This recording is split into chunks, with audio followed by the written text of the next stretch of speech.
મિત્રો આપણે આવી ગયા છીએ સાગરોસા સ્કૂલમાં.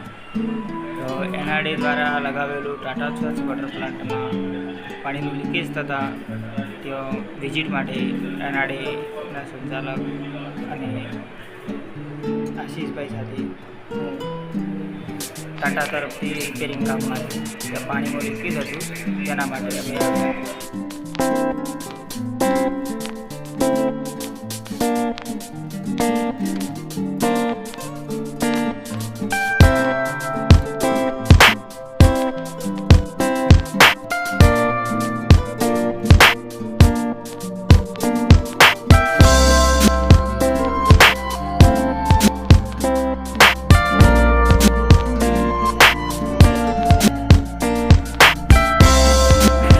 કાઢવા માટે આ જે છે ને આ એના માટે છે.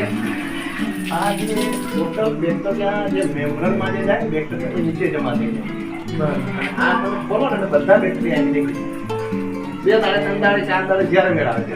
આ એર માટે બાકી આમ કશું કોઈ નથી.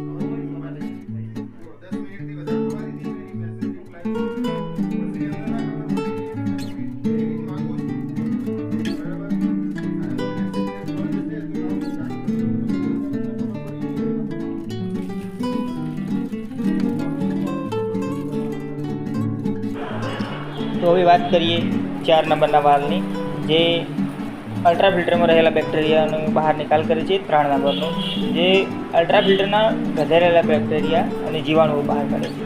આ જે વાલ્વ બંધ કર્યો છે તે બાયપાસનું કનેક્શન બંધ કરે છે અને આ અલ્ટ્રા ફિલ્ટર કહેવાય છે, જે મહત્ત્વનું અંગ હોય છે, જેને ટાટા સ્વચ્છ પ્લાન્ટનું હાર્ટ પણ કહેવામાં આવે છે. જેમાં આ egg filter, carbon filter, carbon filter અને વેબ ફિલ્ટર બદલવા માટેનું સાધન, તેમજ આ પાણી આવવાનું પહેલો વાલ્વ. બેક ફિલ્ટર છે, આ ફિલ્ટર